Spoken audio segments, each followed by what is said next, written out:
समजा एखाद्याला financial planning करायचं असेल, तर त्याने कोणते पॅरामीटर्स कन्सिडर केले पाहिजेत किंवा कसं केलं पाहिजे याबद्दल कृपया तुम्ही थोडक्यात सांगा?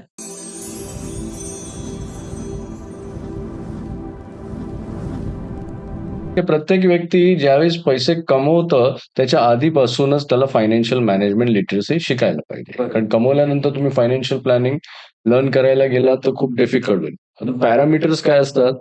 एक फायनान्शियल प्लॅनिंग हा एक ना 360 डिग्री होलिस्टिक अप्रोच आहे याला म्हणतात, की आपल्या आयुष्यामध्ये प्रत्येक दिवशी काही ना काही आपलं पैशाची रिलेशन येतं. रिलेशन असं असतं, की आपल्याला काही बाय करायचं असतं आणि ती गरजेची वस्तू असू शकते, माइट बी हाउसहोल्ड असू शकतं, लाईफस्टाईल असू शकतं. आता हे बाय करण्यासाठी तुम्हाला तुमचं बजेटिंग, फायनान्शियल प्लॅनिंगमध्ये पहिल्यांदा सेट करणं गरजेचं आहे, की तुम्ही पैसे किती कमवता. ते कमवल्यानंतर तुम्हाला खर्च किती करायचे, कोणकोणत्या तुमच्या एक्सपेन्स हेड असतात, जसं हाउसहोल्डमध्ये किती गेले पाहिजे, लाईफस्टाईलमध्ये, डिपेंडंट एक्सपेन्समध्ये, इन्शुरन्स प्रीमियम किंवा अजून तुमचे लोन लायबिलिटीज ईएमआय. एक ठराविक पर्सेंटेज सेट केला जातो फायनान्शियल प्लॅनिंग प्रोसेसमध्ये. एकदा तो सेट केल्यानंतर तुम्ही तो ब्रेक नाही करायचा. काही झालं तरी. कितीही डिस्ट्रॅक्शन आलं, कितीही सेल लागला. जनरली सेल लागतात खूप सारे फायनान्शियल मार्केटमध्ये बघितलं तर एक कॉमन असं बघितलं की खूप सारे सेल लागतात, तर लोकं तिकडे धावतात बरोबर. आणि त्यांची बाईंग कॅपॅसिटी नसतील, तरी पण ते पर्चेस करतात. तर फायनान्शियल प्लॅनिंग केल्यानंतर काय होतं, की हे सर्व जे आपले ग्रॅटिफिकेशन ज्याला म्हणतो ना, की खरेदी करण्याचे आपण ते कट करतो.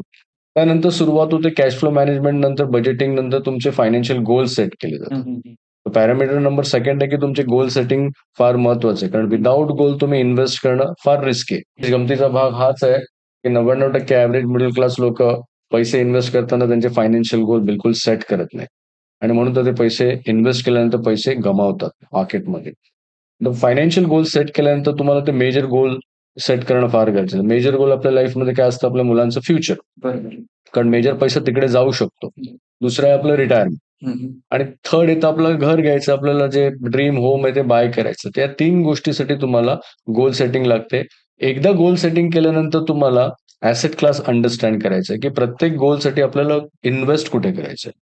आणि अकॉर्डिंगली मग रिस्क मॅनेजमेंट होतं त्या प्रोसेसमध्ये, पॅरामीटर्समध्ये. रिस्क मॅनेजमेंट म्हणजे की कोणत्या ॲसेट क्लासमध्ये तुम्हाला किती प्रमाणामध्ये रिस्क घ्यायची. हं, हं. कारण जनरली आपल्याला स्कूल एज्युकेशन सिस्टम आपल्या भारतीय लोकांना रिस्क कशा पद्धतीने घ्यायची मॅनेज करून हे शिकवलेलं नाहीये. त्यामुळे काय होतं हल्लीच्या जगामध्ये तुम्ही बघाल, की जास्तीत जास्त लोकं गेले 4-5 वर्षापासून फायनान्शियल मार्केटमध्ये ब्लाइंडली इन्व्हेस्ट करतायत. इन्व्हेस्ट करण्याचं एकच रिझन आहे, की इतर लोकं करतात म्हणून मी करतोय. त्यामुळे goal setting, risk management then finally asset select झाल्यानंतर मग तुम्हाला प्रॉपर वेमध्ये त्या ॲसेट क्लासमध्ये इन्व्हेस्ट करायचंय अँड देन एंडमध्ये तुम्हाला जे काही केलंय त्याचं वर्षातून 2 वेळा रिव्ह्यू करायचं. तर हे पॅरामीटर्स आहेत फायनान्शियल प्लॅनिंगचे. आणि या पॅरामीटर्सला जर बघितलं तर तुम्ही हे पॅरामीटर्स सायकल कंटिन्यू केली, तर सहज 5 ते 10 वर्षामध्ये एखादी एव्हरेज व्यक्ती फायनान्शियल फ्री होऊ शकते. याविषयी अजून इन्साइट्स धनश्री मॅम पण तुम्हाला सांगतील, की कशा पद्धतीने प्लॅनिंगचे पॅरामीटर्स सेट होतात. येस, ऑलमोस्ट नितीन सरांनी खूप काही गोष्टी कव्हर केल्यात यामध्ये. पॅरामीटरमध्ये जर सांगितलं तर प्रिन्सिपल बेस्ड मॉड्यूल सांग. फर्स्ट थिंग तर तुमचं प्लॅन, गोल्स, तुमचे ॲसेट क्लासेस हे तुम्ही जोपर्यंत ना प्रॉपरली आयडेंटिफाय करत नाहीत. जस्ट लाइक अंडरस्टँड करा ना, की माईट बी एखादं फिमेल एखादं घरामध्ये एखादं चांगलं स्पेसिफिक डिश बनवायची. लाइक अन बिर्याणी, व्हेज बिर्याणी. तर त्यामध्ये लागणारे जे इन्ग्रीडियंट्स आहेत, त्यामध्ये लागणारे जे साहित्य आहे, त्याचं जे प्रपोर्शन आहे, ते जितकं सायंटिफिक वेनी असेल तितकी ती डिश चांगली रुचकर बनू शकते. बट फायनान्शियल डोमेनमध्ये ना, लोकं काय करतात? कलेक्शन करतात. हा स्टॉक, तो स्टॉक, हे म्युच्युअल फंड, हा आयपीओ, हा एनएफओ, हे एन्डॉवमेंट, हे money back, whatever it may be. ते प्रॉडक्ट फक्त कलेक्ट करतात, गोळा करून ठेवतात. 10-20 वर्ष थांबतात. विचार असंच करतात, की आता फायनान्शियल डिश चांगली बनेल. राइट. गॅरंटेड ही फायनान्शियल डिश चांगली नाही बनणार. कारण याच्यामध्ये ना ॲसेट अलोकेशनचा पार्ट ज्याला आम्ही नितीन सर ऑलवेज सांगतात, की 90% रोल ॲसेट अलोकेशनचा आहे. Asset allocation in the sense, की तुम्ही लार्ज कॅप किती घेताय, स्मॉल कॅप किती घेताय, तुमच्या लाईफमध्ये तुम्ही स्टॉक्स किती घ्यायला हवे, तुम्ही डेट फंड किती ठेवायला हवे, रिअल इस्टेट किती असायला हवं, तुम्ही गोल्ड पर्सेंटेज किती असायला हवं, जसं ॲसेट क्लास म्हणा.